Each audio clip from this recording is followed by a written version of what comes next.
You are now tuned into Reppin Sessions Podcast. Exclusive interviews with White Oak Roughneck legends. Follow on Instagram and Facebook. Reppin the Roughnecks.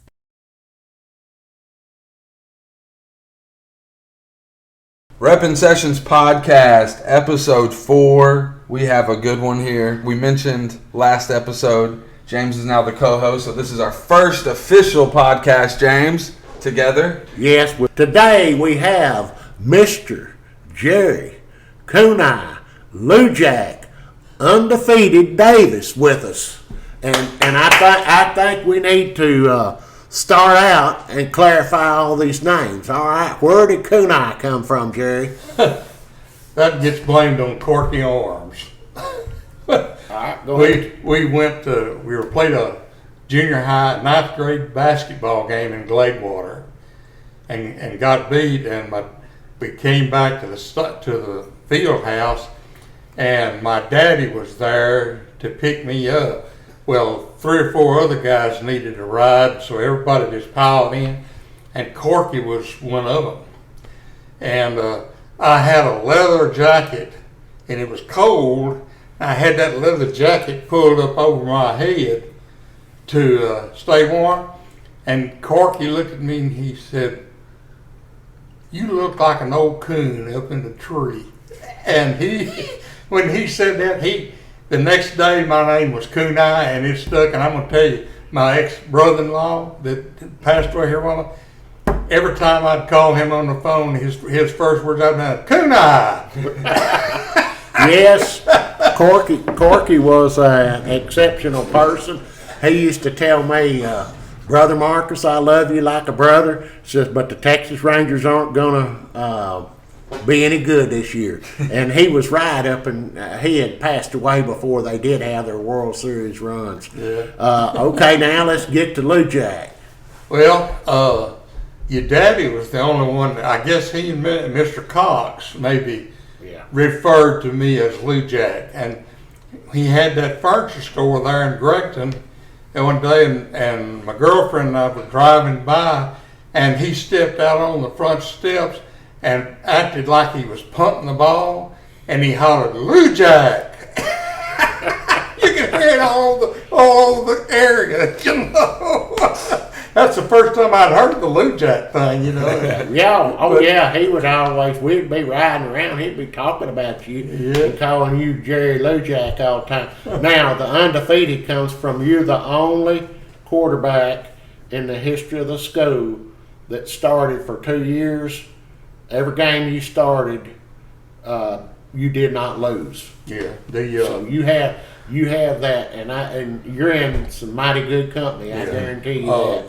The first game of the junior year when we won the state, Tommy Jones started at quarterback, and then Cotton switched me out and pulled Tommy out and put me at the quarterback in the last quarter, and we scored one time. We had one touchdown, and then we scored another one. And the way he did it, I pitched the ball back to Bob Wade on a sweep, and Bob threw the touchdown. You know, and it was the kind of thing that I think maybe Tommy didn't quite have the confidence and the wherewithal to be quarterback. And it's a funny thing was the previous year when Punk Miller and all them were seniors, I was playing in the line. I wasn't in the backfield even.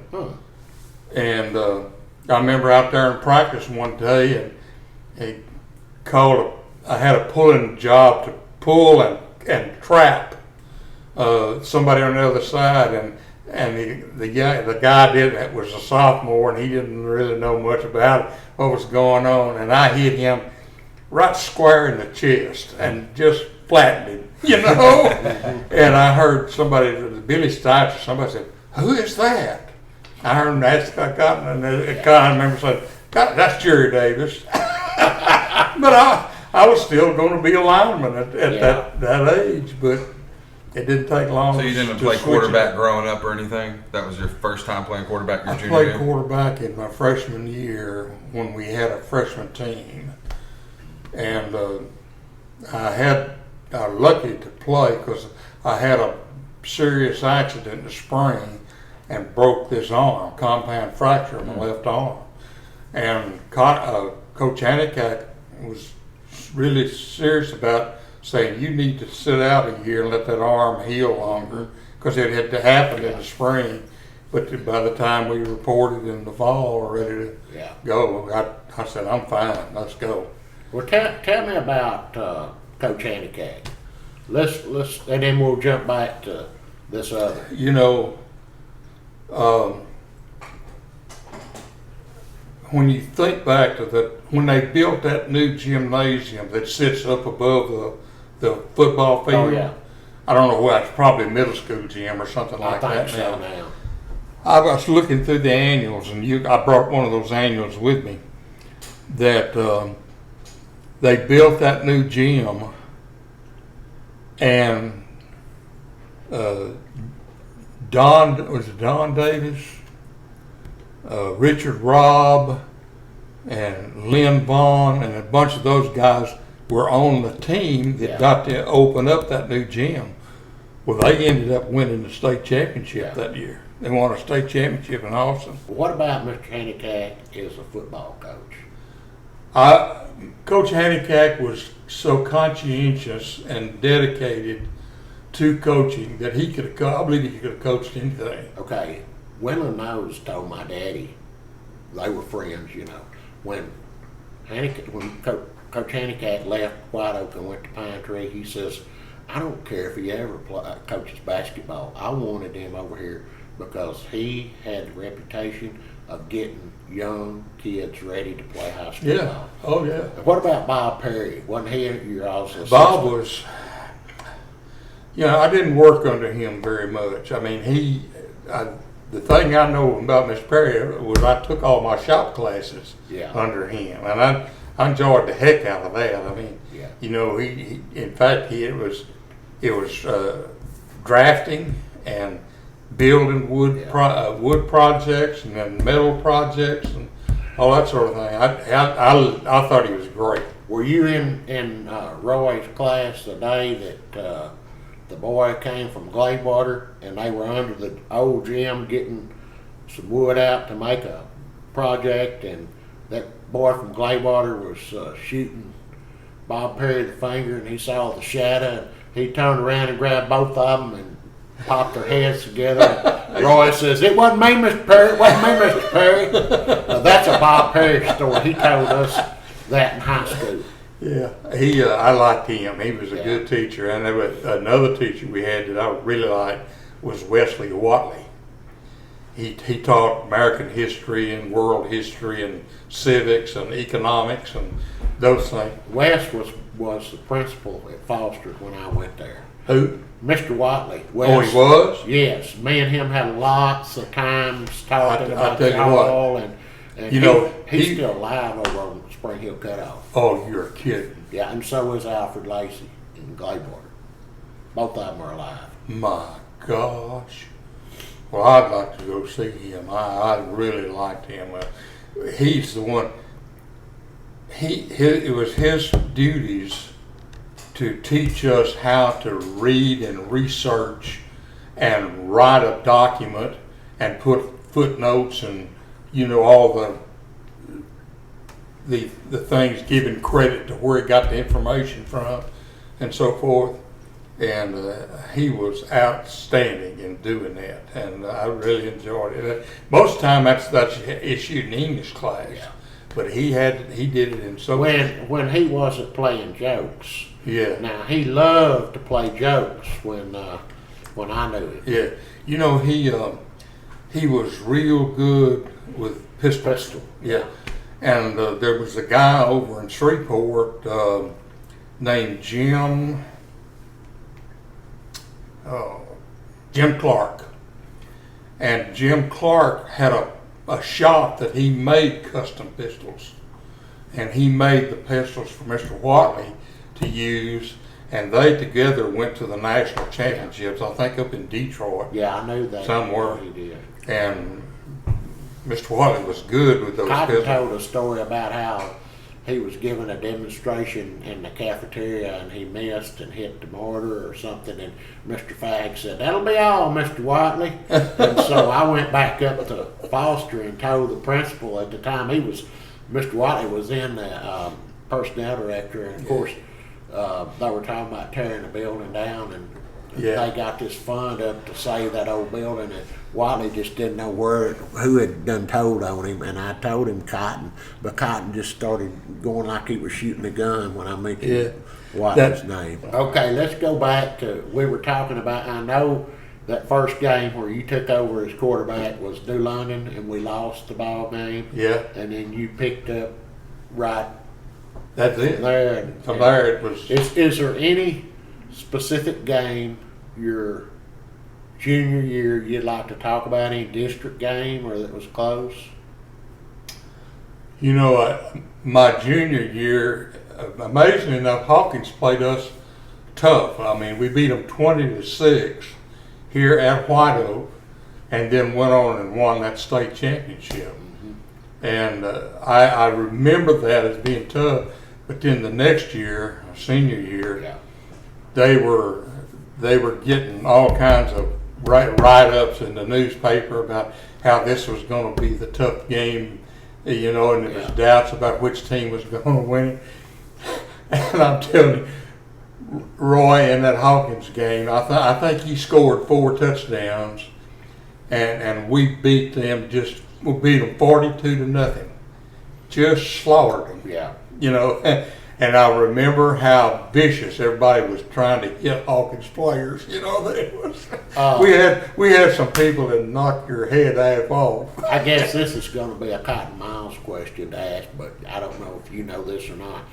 I came across an assistant coach that had been at Gladewater that's not quite as old as y'all, but he told me that when Red Lawrence shook hands at the end of the game, he tried to get the opposing coach and squeeze their hand. Oh, Is that true? And I told him. In fact, Bob Perry told me that. He said Red Lawrence has got one of the strongest grips. Yeah. You know, and I won't tell this other one because we played after Red had turned us in and we got kicked out, you know, senior year. We went over there to Hawkins to play a basketball game, and Roy and I walked out of the dressing room, and Red was walking across, and we headed for him. Yeah. And Bailey Marshall said, "Up!" He clapped his hands. He knew what y'all were going to do. We were going after him. That's the guy that was the reason y'all had. He wanted to turn his hand. That's the one that Cotton mentioned. Yeah. And the thing about that was, they turned him in on Mac Griffin. Mac was. Yeah. You know, Mike was an orphan. He was living with his grandmother, and he didn't have a birth certificate. The only thing anything he knew about when Mike was born was an entry in the family Bible. Well, the UIL threw us out. I mean, I think nowadays, I think they'd get away with that. How do you think he found out about that? He went over to the courthouse and just started digging. Through each player, you think? Yeah, I guarantee you. It was something about he was born in Jefferson or somewhere, and Red knew about him being born. Oh, really? You know, Red knew. I didn't know that. But anyway, back to my point, I told Darryl McDonald, he was an assistant. He's been retired a long time now, and he lives in Austin. But I told him, I says, I bet I know one man he didn't squeeze his hand. I was talking about, I said, Cotton Miles. I bet he didn't squeeze Cotton's hand. Cotton had squeezed it back. I'm going to tell you one on Roy. Yeah. This occurred at TCU. We reported, you know, late, the varsity's already working out. Freshmen came in, you know, just 6-8 days after the varsity had already started working out. And we played as a freshman team. The freshmen couldn't play with the varsity at all. It was we had our own schedule. Well, the first day of practice, we were going to have tackling drills, and a guy named Jimmy McAteer, who turned out to be real good buddies with Roy. They roomed together later, and Jimmy looked across. There was Roy was in the group over here, and Jimmy was over here. And Jimmy said, I saw Roy, and Roy at that time only weighed about 185, and Jimmy was close to 200. And Jimmy said, I'm going to get him. I'm going to get him to be a partner. They lined up and got a running start and hit. And I'm telling you, Roy tore his ass up.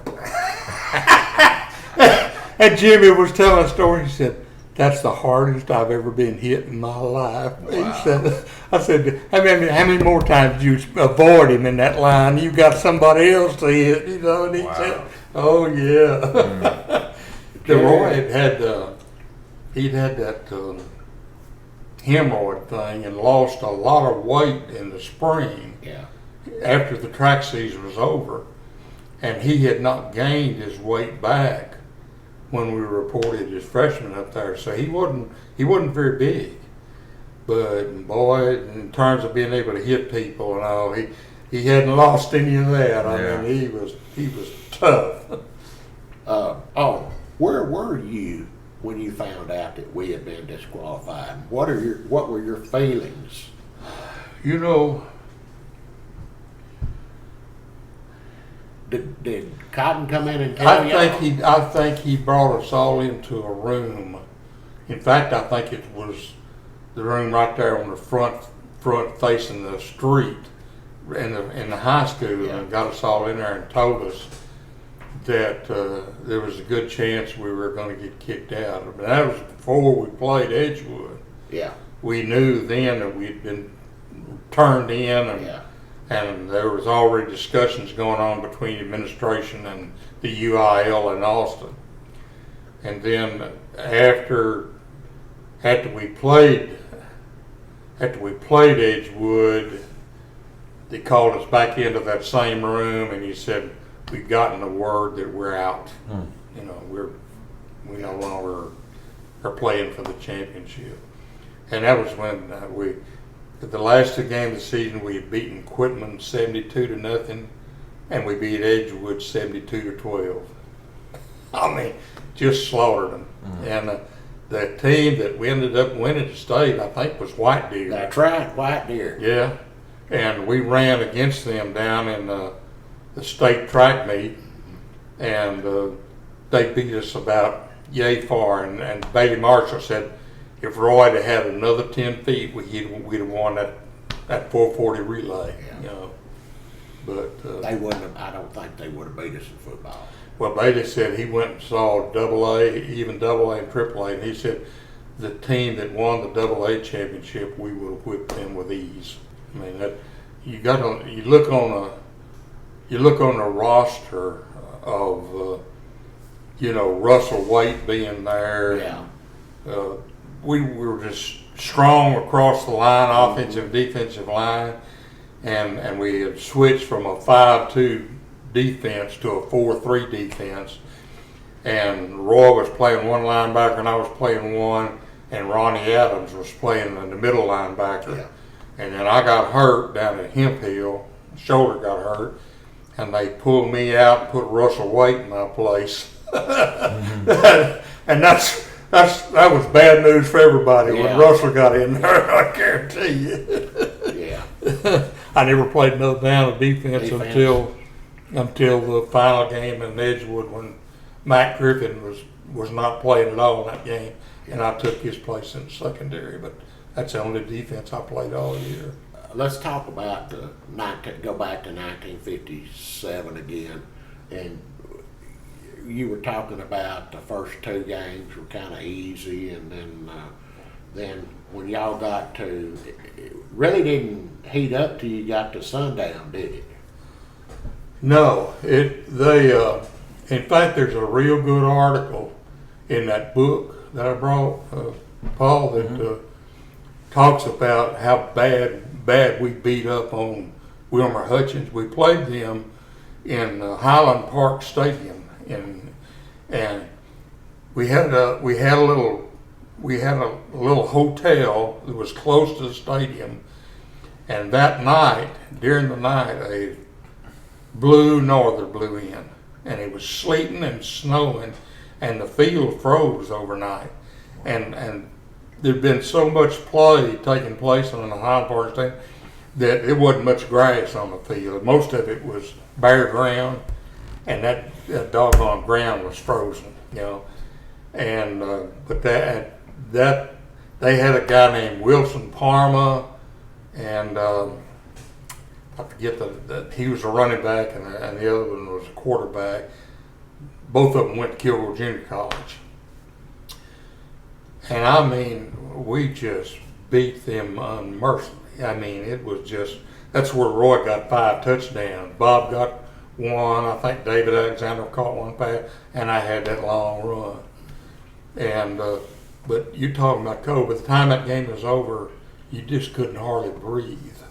You know, we went up down that field so much, you know, and throw in all that cold air, and it's just hard to play ball in that kind of conditions. Yeah. Well, when I think I told you, Phil McFarland had helped coach my little league ball team because his brother was playing. He had a brother that was quite a bit younger than him. Yeah. And we were sitting in the stands one night. He pulled his pants leg up. He showed me, you see this bruise? This is what I got at sundown. He says that was a brutal game. He says, I wish we could have played Mark the week before. We would have been in a lot better shape because sundown was better than Mark. Oh yeah, they were. I'll tell you about sundown. They were big. They were big, and they had one tackle who was about 225. I don't remember the guy's name, but he got a college scholarship to Oklahoma. But Pat Parrish was lined up in front of him, and the coaches said afterwards, said they had agreed with the officials, keep your flag in your pocket.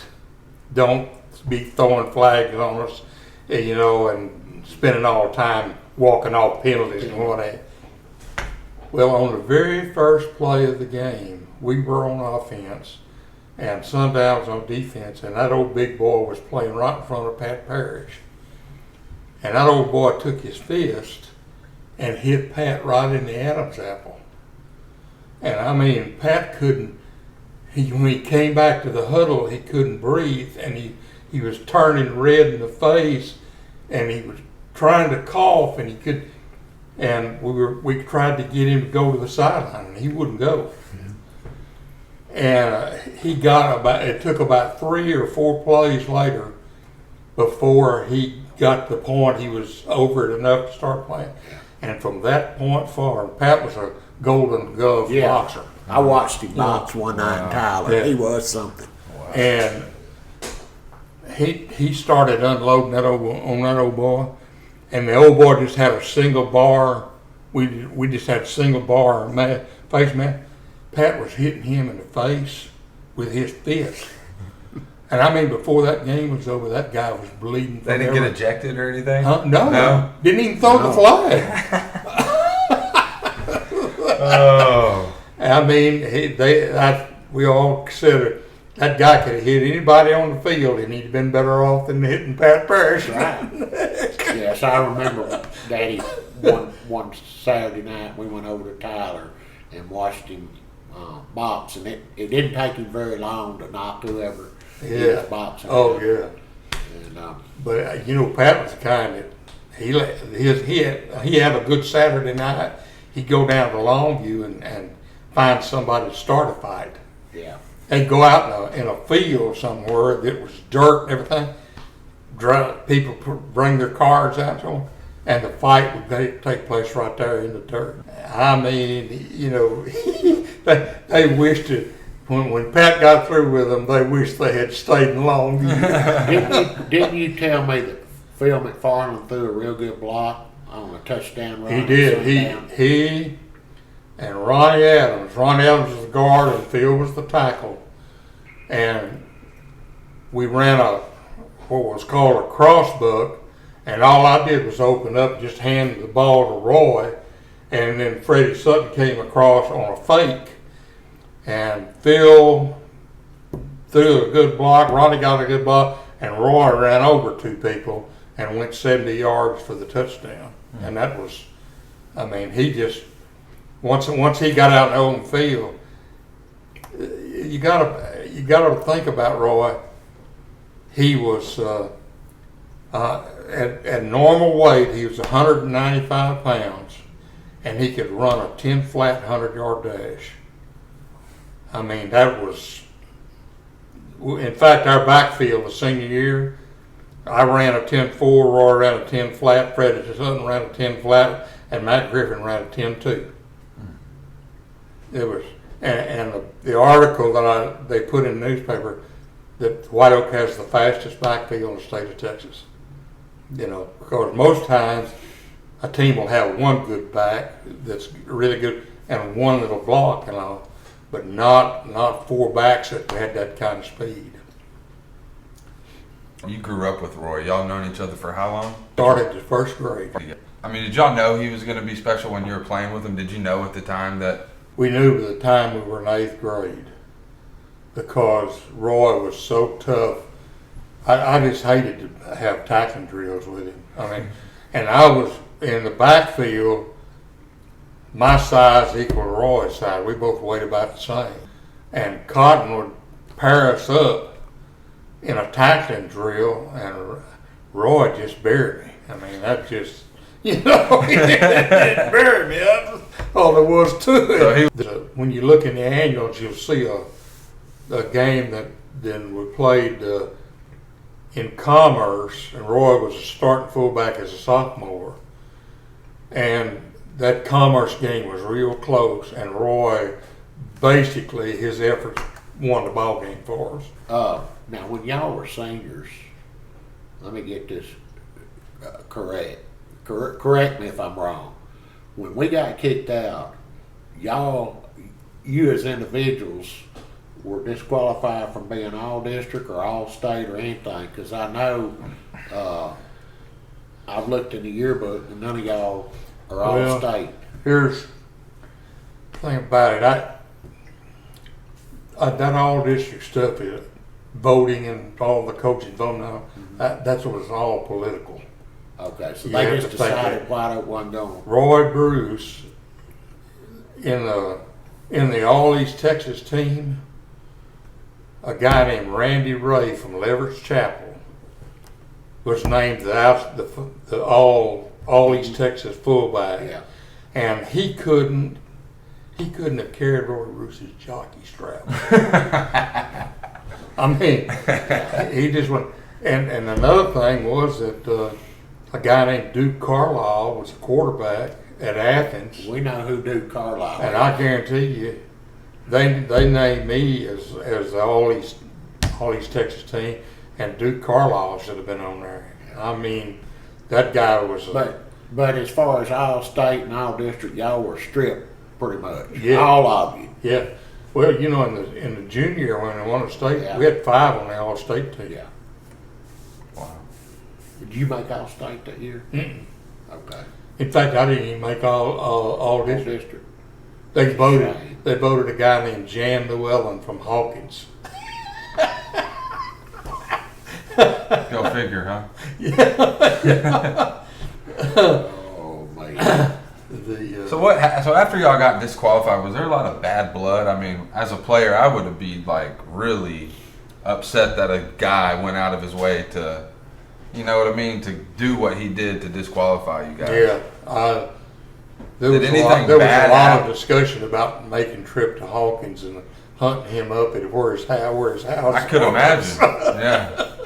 What did Mr. Handicap say to y'all when y'all started basketball? Well, you know, I wasn't going to play basketball my senior year. I wanted to run and lift weights and get ready for football going to TCU.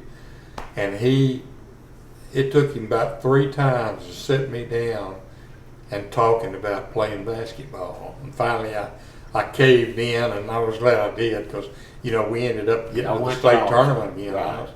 You know, we got the dog beat out of us by Huntington in the first game, but we did end up third place in the state tournament. Back in those days, they went on and played. You know, the 2 losers played, And today, you know, it's lose and go home. Mm-hmm. Yeah. So it's different than it was. Yeah, the two winning teams in the first round would lack up for the final game, and then the two losing teams would play for third and fourth place. So what was it like having Coach Miles? Tell us his coach story. How was he as a coach? Was he intense? He was a happy-go-lucky, easy to. I mean, it wasn't. He didn't push us like, say, Bailey Marshall did. Bailey Marshall made, in my opinion, Bailey Marshall made all the difference in the world in both of those years, our junior and our senior year, because of his knowledge of defensive football. And what about Moon Mullins? You had him when you were a sophomore, didn't you? I didn't know nothing about Moon Mullins. He was a line coach whenever Punk Miller and Charlie Moore and all them of there, and he did well until we played Linden over in Marshall. Yeah. And we blew the game to Linden whenever we were ranked number one in the state.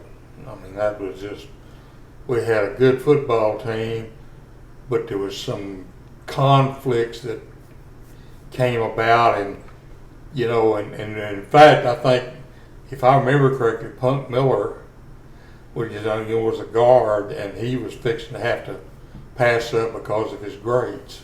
He would have to play that game, and his efforts in that game just didn't cut it. Was he a good football player? Oh yeah. Well, I remember, tell you what I remember about him, because every time I was lined up in front, I don't even know what his real name was. Was it Punk? Was it James? Huh? Was it James? It might have been James. Yeah. I don't know. Okay. I know his brother was Teddy Joe. Yeah, I didn't realize that. I'll say. All I remember was I had a 57 Ford. Yeah. And he had a 56 Chevrolet. Did y'all race? And we got out there on the White Oak Road past Loopers, and we'd come dragging back towards the school. John Spurrier be testing y'all. That Chevrolet would eat that Ford up.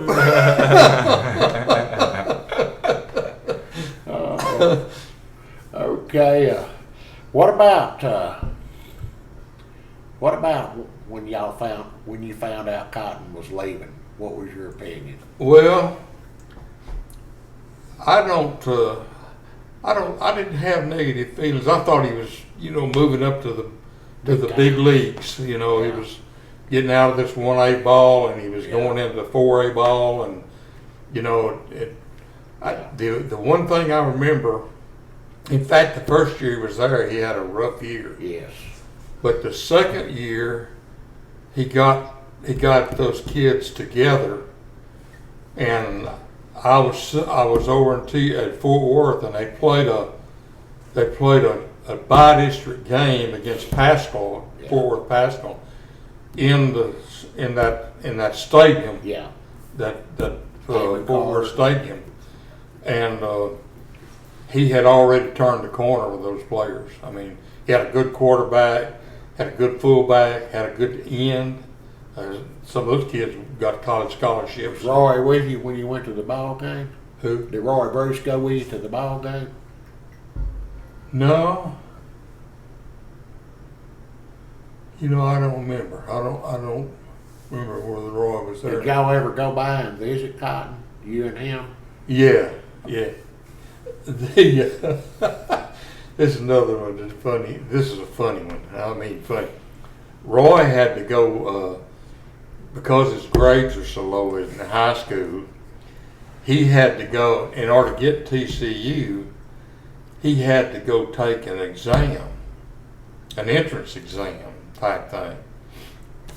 And he went and took that entrance exam, and I went with him, and he came out, and they had graded the exam, and they had told him that he'd enter on probation. Now, Roy didn't know what that meant. Roy thought they was going to put him in jail. we went by Cotton's house and he told Cotton that he'd made it, made enough from scoring, but he said they're gonna put me on probation. What does that mean? You know? Did Cotton start laughing? Right? Yeah. Yeah, Cotton mentioned that Roy was not the best of a student. Oh, no. He hated school, was what he said. Yeah, well, he just wanted to have a good time. He just gonna have fun. You know, he had no 49 Chevrolet pickup truck, and the thing wouldn't start. I mean, he couldn't get some. So to get it started every day, up at, his house was up on a hill. Yeah. He'd throw it up in neutral, and we'd both start running along beside it, pushing it, getting the speed up, and then we'd jump up and he'd pull it in gear and let out on the clutch, and it'd start. You'd have to park it over here at the school. You know, to probably go down that hill by the tennis court. That's right. That's exactly where we did it. Oh boy! You know that hill was, you know, was something else. We had one coach that the house that Cotton lived in. That's the best way for you to know. Other coaches lived in it, but in '72, the first year we had won 4 years pretty good in a row, and Coach Griffin got mad at them because they weren't in shape. He made them run up and down that hill several times, and then one boy got mad and quit, and he said, "A quitter just makes me want to spit." And I was going on with a boy that was a sophomore. It was a senior then. He had played on my team, and he's the only sophomore still alive that played on my team. And I said, "Was that true about the spitting?" And he says, "Yeah." And then he laughed and carried on. But I mean, you know, it was something else. Yeah. But you know, I was a freshman. I mean, I was in kindergarten and first grade, and we grew up, all us kids, Davis, Bob Wade, Roy Bruce, Pat Parrish. We grew up hearing those names even after y'all were gone. Yeah, yeah. And before we really get into the end of Roy Bruce, let's talk. Okay, did you play much at TCU? Okay, I know you got your degree, and you went on and you coached some. Yeah. Where all did you coach? I coached at Round Rock, and then Garland, and 2 years at Sabine. At that time, Sabine was kind of a Pushover. dead end. Yeah. But you know what? Those Sabine kids, about half of them that should have been on the field were sitting up in the stands. They wouldn't. They lost their attitude and just. I mean, I had three linemen and a linebacker sitting up in the stands, and they could have played for anybody in the conference. I mean, but they got this attitude of we don't like it, we're not going to play, and that was it. Well, okay. Then, what did you do after you quit? After you left Sabine? I went to the University of Texas in Austin and got in the computer business. Spent 34 years in computing. Okay. How long have you lived down at Toledo in that area? 16 years. Okay. I left, when I retired, I went and lived 4 years on Lake Fork. And then left there and went to Toledo Bend, and have been down there 16 years now. Okay. This is going to be the hard part. Where were you when you found out Roy Bruce had died in an automobile accident? My wife's father had a service station right there on Highway 80 in downtown Longview. And she and I pulled up into the driveway, and her daddy came walking to us and said, "I just heard that Roy Bruce got killed last night." And we couldn't believe it. And he turned around and called Welch Funeral Home to verify it, and the Welch Funeral Home verified that he was killed. You know, that happened on a Christmas Eve. He'd gone to a Christmas party, and was coming home, and it was just right down the hill, 150, 200 yards, right down from where he lived, where he hit that tree. Yeah, I know Don Hunter worked for Fred Matney, and they said when they pulled the car out and came out, they came out there by Midway. At that time, McDonald's is there now, but Midway Pipe and Supply, when they came out, he just put his head down in his hands. Yeah. And then my memory of it is we were walking with the Coxes to the gravesite. They didn't have, Lakeview didn't have a funeral home down there then, and the funeral had been at Welch's. Jerry comes up to my daddy and says, "Mr. Oliver, what are we gonna do?" And of course, Daddy was just broken hearted. I know approximately where his gravesite is. You know, they have that little pond down there, and it was. I thought it was down in that area. My mother and Daddy are buried there, and I've tried to find their headstone, and I can't find it. I'm gonna go up to the office one of these days. There's so many rows down there. You gotta have a flat headstone. Yeah. I know some people that are buried. There's not anything sticking out. No, there's nothing sticking up, but that was heartbreaking. And for several years, I'm gonna say this, for several years, nobody wore number 22 in White Oak. Really? Even after I got out of high school, which I got out of high school in 1971. You can say 12, 13. I think even on through the 70s, I don't think anybody wore 22. And then all of a sudden, it pops up. Speaking of 22, you're going to start a campaign. Speaking of 22, we are definitely starting a campaign. I've already mentioned it on the Reppin the Roughnecks Instagram page. Me and James are 120,000% set on getting this man's jersey retired. Still holds the record in White Oak for rushing, and just the athlete he was. Everything that everyone's told us about Roy. Yeah. It's just, I think it's definitely important for that to happen. I don't know whether and I'm not totally sure that I'm accurate on this, but out of that little old Class A high school, there have been 9 people go to the pros. And Max McGee scored the first touchdown in the first. Right then, it was NFL versus AFL. They didn't call it the Super Bowl. But Max McGee caught the first touchdown pass in the first Super Bowl. Incredible. They on the 50th anniversary, they gave each high school a ball. We got 2 for Max, and then we got 1 for Byron Hunt. We got 3. Byron Hunt. We got 3. He had an older brother that played for the Patriots, Sam Hunt. Yeah. And played for the New England Patriots. Yeah. Middle linebacker. Leneva Hunt worked for us for years and years. In fact, I went by, saw Leneva about 3 or 4 weeks ago, and Sam was there, and I talked to him. I said, if you watch the Houston Oilers and you watch what's the guy, Tyler Rose, Earl Campbell, you watch him run for the Oilers, you will also see Mike Barber starting at the end in that. Yeah.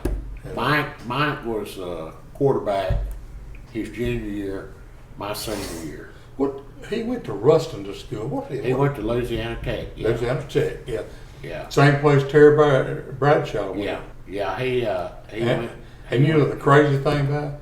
My son played at Captain Shreve High School in Shreveport, and Lee Hedges, who coached Terry Bradshaw, was my son's head coach. I told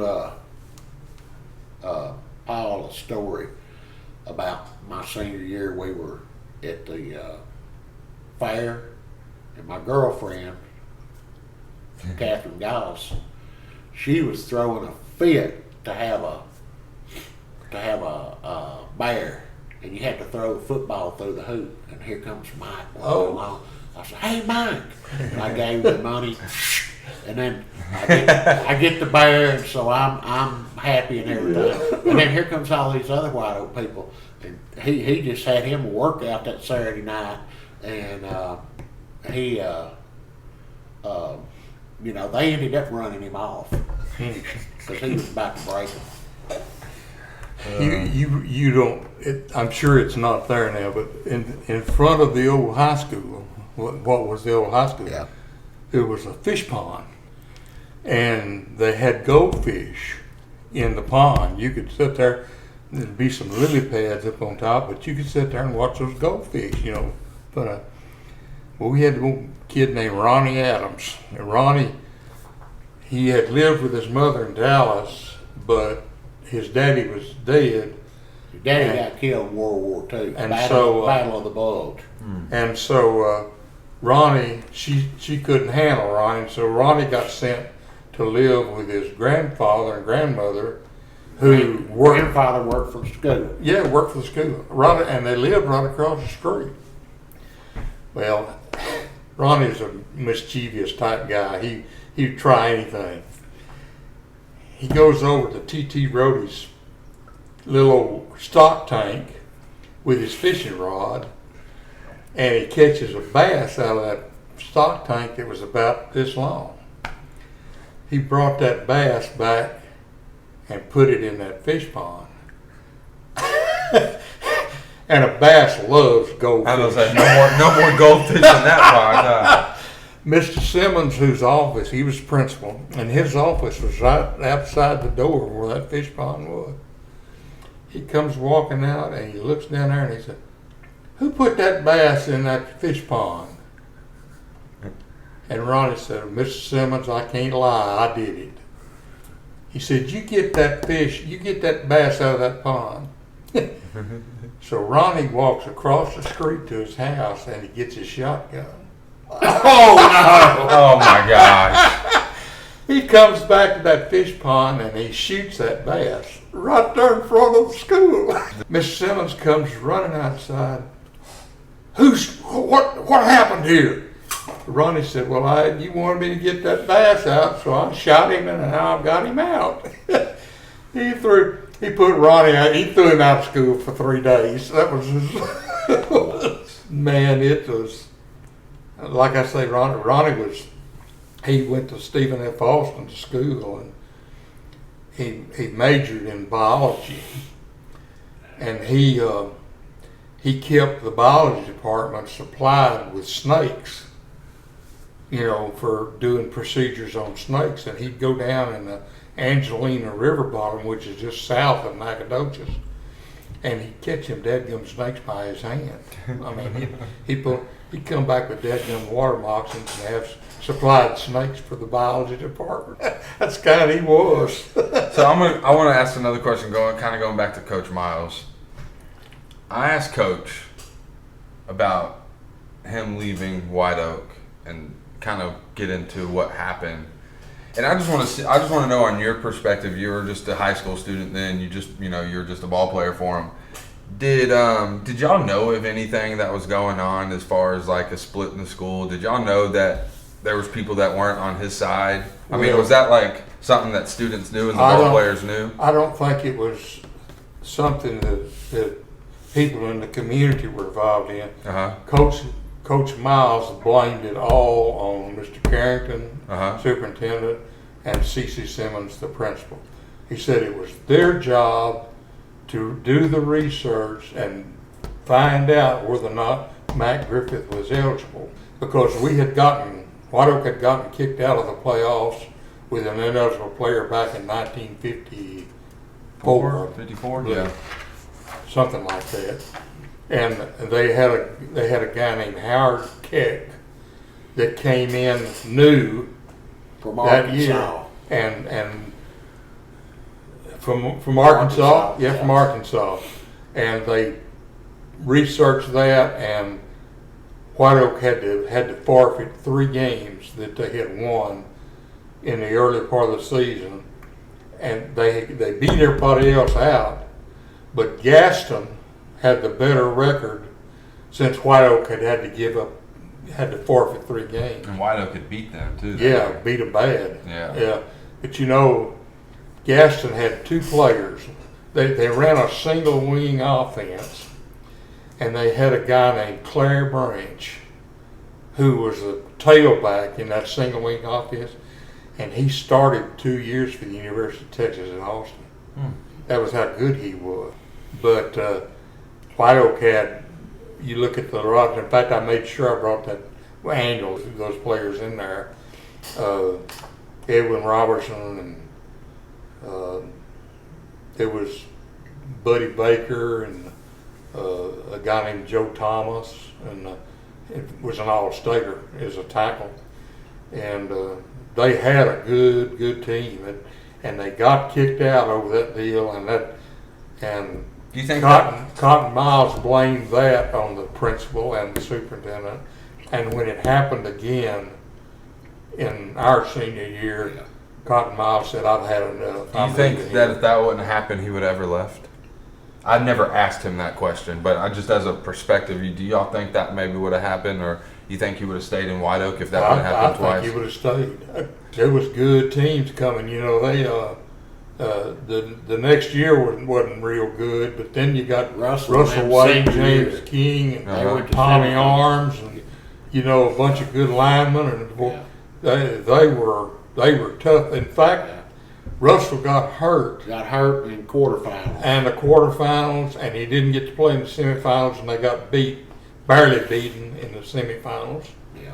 But they had a real good team going over and playing Hawkins, and we beat them 42-0. And Roy scored five of the touchdowns and 42-0 win. Do you remember the story?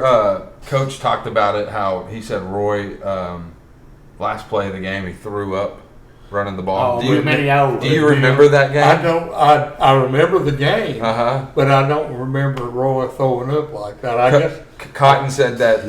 He said he sent y'all home that day. He said y'all go rest, eat good. He said Roy ended up eating a gallon of ice cream. Yeah. And so he said the last 2 plays he ran Roy, and he said next thing you know there's a pile and everyone's fighting, and he said Roy had thrown up on everyone. You know, there was. When we played up that way, like when we played Mineola, there was a restaurant that was about 2 miles back toward Hawkins from Mineola, and we would always stop there. And after the game, we'd get an after-game meal. And but I don't remember not stopping. I bet that Roy didn't stop. Yeah, he was still out there on the bus throwing up. Oh, no, we was talking about disqualification. I know because I was here for years. People didn't talk to each other. I mean, it was a bad split in the community. I asked the 1970 team this. I want to ask you as well. Oh, no. If senior Roughnecks listening to this right now, what would you say to a football player? You got a chance to play at a White Oak Roughneck, and there ain't no better place in the state as far as I'm concerned. Yes, well, sir. you know, I've already had my stuff. I tell you what, you know, the tradition continues, and it will continue, and Jerry's right. There's no better place to play, and you just got to always remember you're held accountable 57, 58, 60, 63, 64, 68, 69, 70, 71, and 13. And then anything else I missed in between. Those are the teams. My coach always said you're going to be remembered by how well you do. If you won, they're going to remember you. If you didn't win, they're not going to remember you. Yeah, I know that I can name at least 7 of those that have played in the NFL, and I think there's 2 that I think played in the NFL. I just can't. It just something says I can't just swear that they did. The starting quarterback for the 1947 team ended up being the starting quarterback, I think, for the Detroit Lions. I think you're right. And a guy named Dick Fugler was the defensive was a tackle, and he played in that. And Randall McGee went to Notre Dame, and I think he got drafted to play in the NFL. Of course, I don't know whether he was a cousin with Max or he's Max's brother. Max's brother. Yeah, there were a bunch of Coy and Randall, and I don't know who else. Oh, that's right. Coy McGee was in there as well. Yeah, we have a lot of. I'm gonna tell you something. A lot of history. You know, where I lived over here was in the Spring Hill School District, and you could transfer back in those days. And my daddy went down and filled out the necessary paperwork to transfer. Best move he ever made. Well, did your mother and daddy move down here on White Oak Road? Mm-hmm. Yeah, they were right there beside Miss Blackstone. You know where Miss Blackstone Yeah, is? because Daddy used to go by there and blow a horn and everything, carry on. Yeah. And if he thought you was there, he'd get to holler and then go on. Yeah. Until I graduated, and then they moved there on White Oak Road. I don't remember how long they stayed there. Yeah. Daddy finally had to give up. Mother got, Alzheimer's, and he'd find her out on the highway walking herself, and she wouldn't even know where she was, that sort of thing. And in fact, when she passed away, I was in Austin visiting the University of Texas Austin to get some information on database systems that we were looking at. And I got a call in the room before we went to see the people at UT, and mother had died that night, and I had to get on rent a car and get on back to Shreveport. I tell you, that stuff's horrible. You'll see in one of the annuals the girl that was elected football sweetheart in my senior year. Her name was Judy Allison, and she died with Alzheimer's. Oh, I didn't know that. In her early 60s. Freddie Sutton was talking about how he would run into her out at a Little League baseball game, and she'd pass him up and wouldn't even know him. And here they were, they'd gone to school together for 12 years. Yep. Gorgeous girl. Yes, I remember her. The homecoming, we're going to have Coach Miles Part 2, Homecoming Edition. Was there anything you could say to Coach Miles? All I'd be to tell him was I'm so glad that I got to play for him.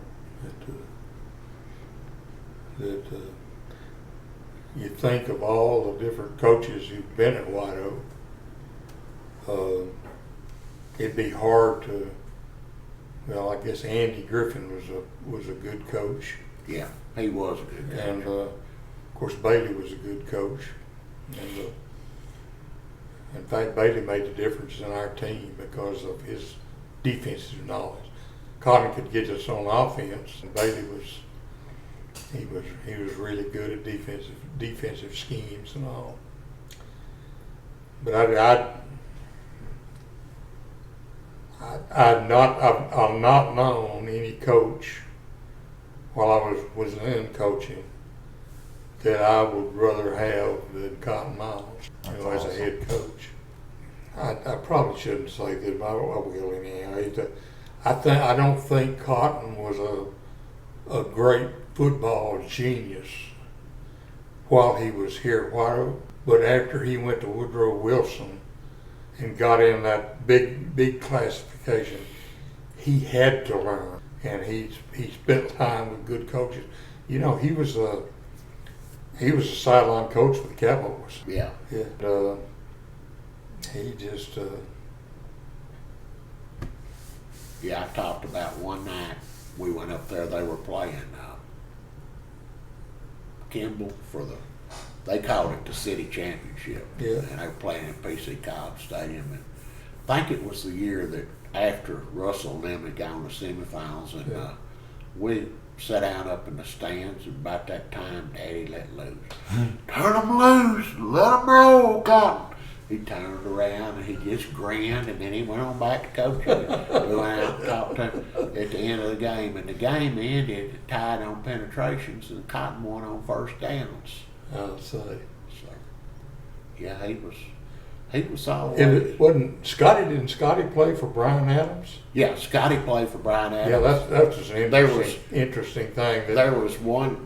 Cotton was coaching against his son, starting quarterback for Brian Adams, and the punter. Did he beat his daddy? Or they tied the first time, and then they played for the city, the by-district. It was city. They called it the city championship, and Brian Adams beat them the next. Probably spent as much time over Cotton's house as they did Probably their own coach. Probably. So was Mr. Oliver James' daddy? Was he everything everyone says he was? How loud he was in the stand? Oh yeah, you could hear him everywhere, huh? I'm telling you. Throughout the whole game, or just the beginning? He'd come to every pep rally. Really? In that little old Cracker Box gym we had, the band would come marching down the hallway, playing music, come marching into the gymnasium, and just rattling the boards. I mean. And then you'd hear, roll, Roughnecks, roll. How many times a game do you think you'd hear that? And then it'd be just one more, Cotton. Just give it to Bruce one more time. Yeah. Do you remember the song Green Door? Yeah. Do you remember them playing that at a pep rally or something, and they had a green door, and everybody wanted to know what was behind the green door, and Daddy came out? Oh, really? Cotton and Lou, every time they'd see me down through the years, they'd talk about the green door.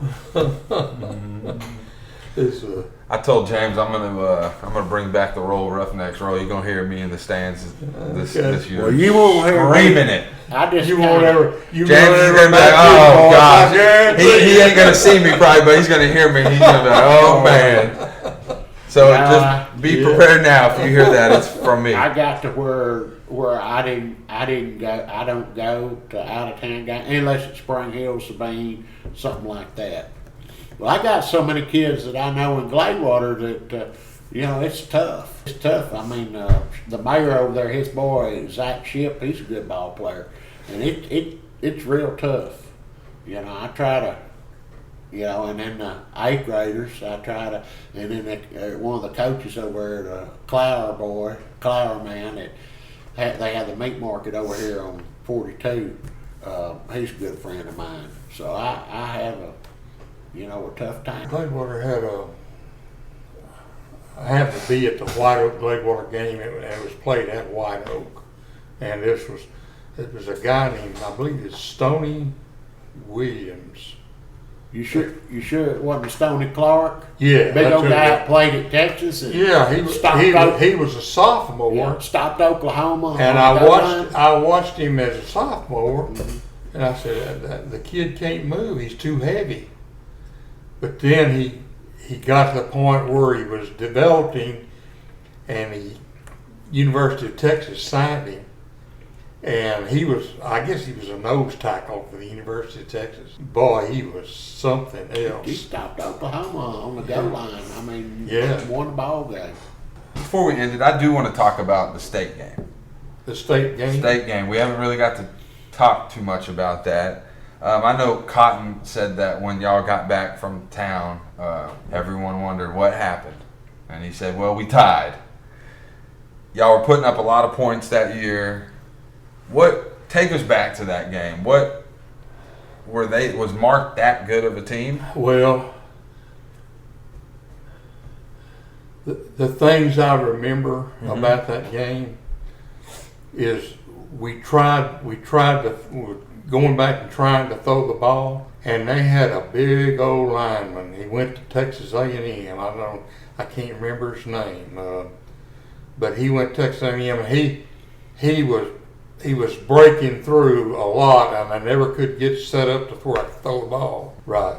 And I guess if I'd have been smart, I'd have rolled out, done some rollout type throws, and gotten away from him, because he wasn't that fast, but he was big and strong. And when did Roy bust out and tied the game? Was that like late in the fourth quarter? 4 minutes left. Do you know he after he broke the score, he intercepted 2 passes and put us in a position to score again, and we couldn't punch the ball in. We missed 2 field goals, didn't we? Yeah, sure did. Missed 2 field. David tried one, and Bob tried one, and missed both of them.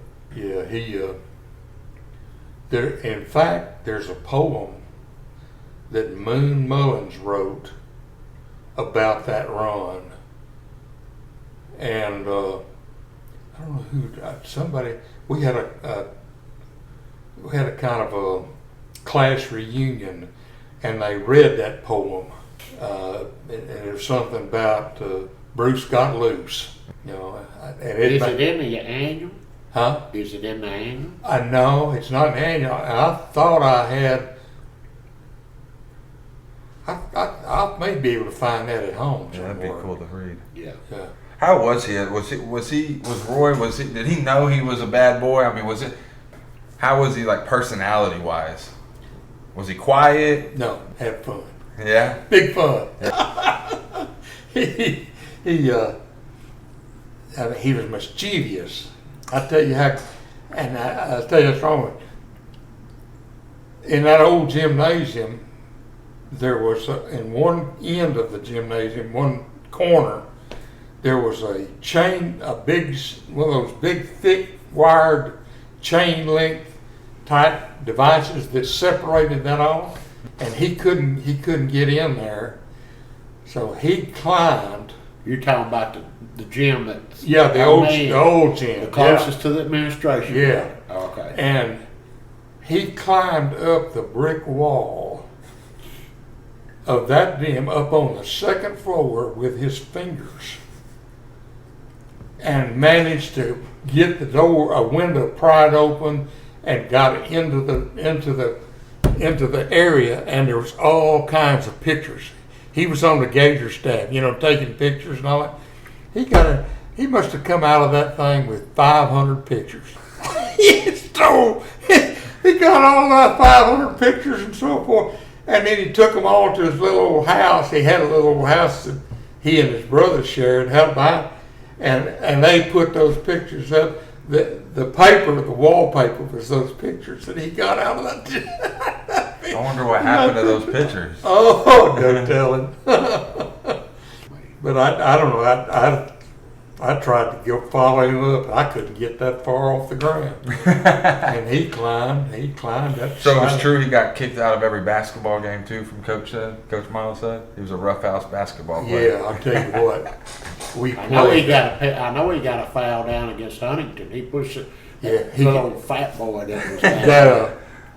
That boy that Roy hit, he bought my house from him when I left Nacogdoches. He come into Nacogdoches and bought. I was in Nacogdoches 4 months and bought a house, and this kid bought the house. Did he know who you were? I told him. I said, I went to White Oak and we played y'all in the state tournament, and they were really good. Huntington was great, and this old boy said, I'm gonna tell you what. He said, that Roy Bruce hit me and I hurt for 2 days. Did he know Roy Bruce had gotten killed? No, I don't remember whether he did or not. But Roy, the ball got free and was going toward kind of the Huntington bench. And Roy took off after it, and this kid took off after it. And I mean, Roy got there first, and then he laid the code to it to get that ball. It was like, Roy, it ain't football season no more. Yeah, right. In fact, somebody on the sideline said, "Why don't they got that football out of him yet?" I wish we had a video of y'all going after Red Lawrence and Bailey Marshall clapping his hands and telling y'all to stop. Yeah, we were like that was yesterday, man. Did Roy? He really wanted to go after that? We guy? were both going after. Yeah. We. What do you think y'all would have done? Roughed him up a little bit? I guarantee you. He'd wished he hadn't showed up at the gym. Hey, I can see it now on the front page. 2 White Oak football players arrested. Yeah. It would have been worth it, wouldn't it? Right. I imagine there'd been some people down here that would have got the bail money for you. Oh, yeah. Absolutely. Did that beef go on for many years after that? Lord, yes. Yeah. Even after I graduated from high school, and when I was a sophomore, they were in our district, and junior, they were in our district. But they came down here when I was a sophomore, and we beat them 52-0. And oh man, there was people hollering and yelling at him and red and everything. Oh, I bet he got it good, huh? Yeah, you know, the year after graduated, we came back. Roy and I came back for the Hawkins game, and we played them here in White Oak. Yeah. And that can't think of his name. He was a track star, but he was playing in the Hawkins backfield, and I know they beat Hawkins beat us. I think one touchdown, maybe two, and I remember that kid. You know, that would have been 1959 season. Yeah, and I went to work at Train Corporation there in Tyler that manufactured air conditioners. Yeah. And one of the old boys on the staff, one of the managers, was the fullback on that Hawkins team. And he made some comment about how he was the all-state fullback on Hawkins. And I said, I think you probably got that wrong, because I said Russell Waite was the fullback at White Oak. Did it make him mad? Yeah, he shut him up. Oh, man. Well, now, Russell, you was talking about the year after you left, just Russell's junior year. Russell got hurt his arm somehow his junior year. Because I remember when they played, I believe it was Linden and White Oak, Russell was standing out there in street clothes with his arm all wrapped up. So he missed. It was his knee that caused him to miss the semifinals. It was ankle, I think. We were in the last quarter. We were ahead of Clifton, I think, 20 or 21-6. And he twisted his knee or his ankle or something, and they took him off. You know, of course, both Bob and Russell went to Rice. Mm-hmm. They were both smart. Yeah. And they went to Rice. And Bob, when he graduated, he went and tried out with the Cowboys. And he was cut in the last cut because he didn't quite have the speed to play in the defensive secondary against those receivers of the NFL. And so he was cut but Russell stayed 3 years with the Cowboys. And then they traded him to Pittsburgh and then he retired. Yeah. Yeah, that was when you had the AFL, NFL war going on in the 1960s. And Russell had a yellow Grand Prix. That was what the Cowboys bought. He was competing against Leroy Jordan and Chuck Howley, and I forget what the other linebacker was.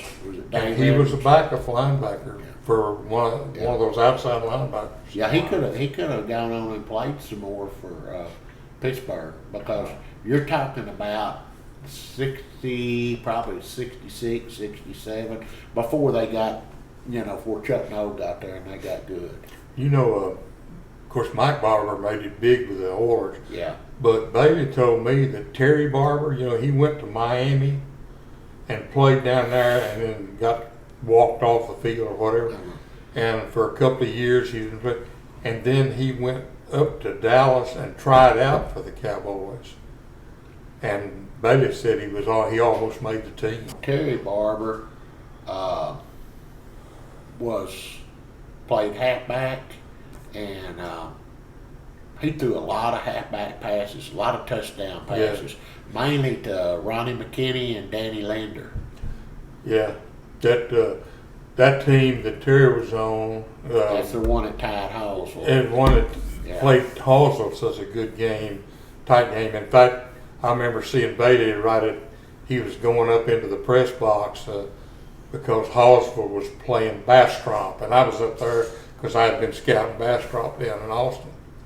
And I went to the game and to write up the scouting report for Bastrop, and of course Hallsville whipped their tail. And it was, man, that had to. I wish I could have seen that game between White Oak and Hallsville. It was a good ball. I'll bet you it was a good ball game. Yeah.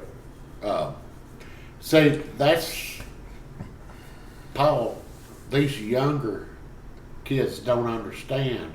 Up until 1980, either you won district or you stayed home. They don't understand that. Yeah, just three of them get to qualify. That team that we're talking about that went up to Allen, that team didn't win district. They got not Hallsville, but Tatum beat them in district.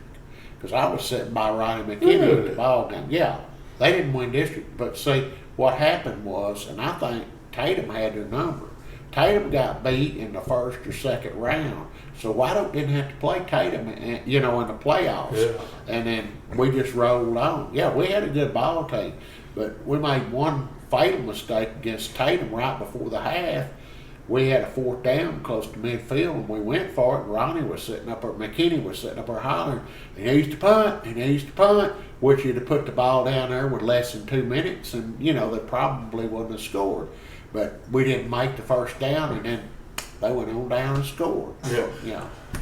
The game I remember seeing White Oak play, that I was living in the Austin area, and there was no boy working with me down at the University of Texas, and White Oak ended up lined up against Pflugerville.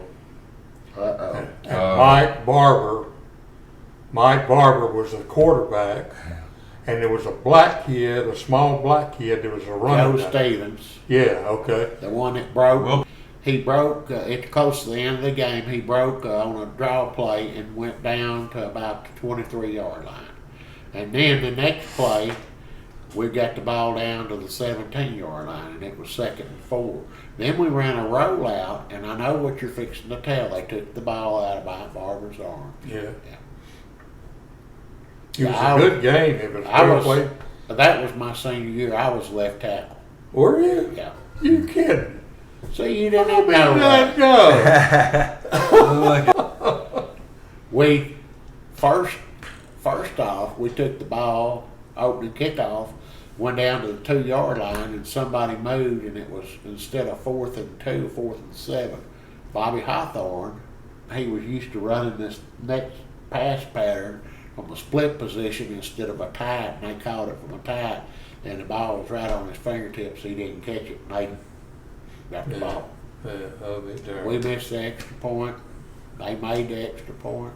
I didn't think Pflugerville was that good. I'm surprised it was even close. I can name 3 or 4 ball teams that we played that were better. Yeah, Barber's Hill was better. I mean, now that was a ball game. We played the first half, and then we came back and we put 30 points on the board the second half, like a racetrack. Anything else you got to say? I guess my biggest disappointment in football was going to TCU and not getting to play. Could you have gone somewhere else? If I had gone to a school that was primarily running team, TCU had been a running team the year before when I went to Cotton Bowl and watched them play the Air Force Academy in Cotton Bowl. It was run. But they recruited a big old 6'7" quarterback named Sonny Gibbs to play for the Cowboys. And that son of a gun could throw that football. I guarantee you, he could throw it 90 yards in there. Jeez. He had the damnedest arm I've ever seen. And they went from a prominently running offense to a throwing offense. And in the Southwest Conference, back in those days, you just didn't do that sort of thing. I mean, you were lining up against Arkansas. You were going to see 9 out of 10 running plays. You lined up against Texas. You were going to see 9 out of 10 running. Darrell Royal that said, if you pass the ball, there's 3 things that can happen, and 2 of them are bad. And I don't know how in the world he would look at all this throwing nowadays. And I mean, it's 50-50 now. I got to thinking about how my team would have worked out. We would have had the little number 5 that you were talking about. He would have been the running back, and then they would have had Wilburn. He would have been split out, and Buddy Coker would have been. we would have been hard to handle. The way it is now. But it's changed. The game has just changed so much. And the team that was our big competition was ARP, and they were 27-3, 9-1, 9-1, 9-1. I lost to White Oak 3 years. Didn't make the playoffs. My junior, senior, and the year I got out. ARP senior year. Yeah. Anything else you want to say, Mr. Undefeated? I'm Georgia. Jerry Lou Jack. Yeah. Sir, we really enjoyed it. You probably thought that you never would be called that again. Yeah, I wish old Corky was still around. I do too. I know good and well he'd call me Kunai every time. Was that his real name, Corky? Huh? That was his real name? Corky Arms. Corky Arms. What year did he pass away? 90, a long time ago. I can tell you, 96. He passed it. What was wrong with him?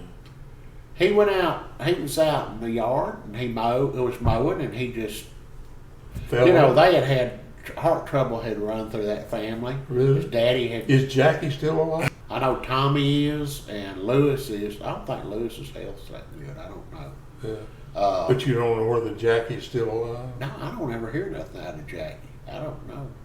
I'm trying to look him up. But because he lives just right back. The last time I saw him, he built a house just down the way. He turned out to go through the tunnel, come out of where Thomas's place. Lewis built a house around here by the cemetery. Oh, really? Yeah, my cousin built it for him. No, Corky was real good to me, and he would tell me about going squirrel hunting. My granddad take all of his boys up there. He said, yeah, he told us one night, he said, boys, ain't nothing gonna happen to you. I done talked to the Lord. And then he'd say, Jaybird, sitting in the grass. Pull back the trigger and shoot him in the old nose. Just like that. That was the Corky Arms story. He was a cut-up man. Yes, he was. I think he gave everybody in the school their nickname. Speaking of Corky, one time he told John Spurrier something about somebody was ripping and roaring up and down White Oak Road, and John says, "Well, did you get their license?" And he says, "Yeah." And so he read the license off, and so the next day here comes John into Bob Perry's shop class. "Corky, come here." Corky had given John Spurrier's license plate. He had run a check on it up at the courthouse back when he had to do that. Yeah. Everybody got chased by Spurrier at one time or another, didn't they? John was a good man. Well, any last words, Mr. Jerry Davis, before we close out this episode 4? Well, I've said all I can think of to say. All right. Well, we've really enjoyed it. We really have. Yeah. Me and James have been looking forward to this. Yeah. Just, keep those books and Absolutely. go through them. They're really good art. The only art thing that was missing was an article. I don't know why my mother didn't cut this one out. She didn't cut out an article when we beat Albany up in Denton. But it's shown in the angle and so forth. Yeah. So. Looking forward to going through all that stuff. Yeah. So get a lot of content out of it. And well, James, Mr. Davis, we've closing out episode 4, Okay. Reppin Sessions Podcast. I don't want to hear it, Mr. Dave. I want to hear Kunai from now on. Kunai. Yeah. Episode 4. We are out of here. Roll, Roughnecks, roll.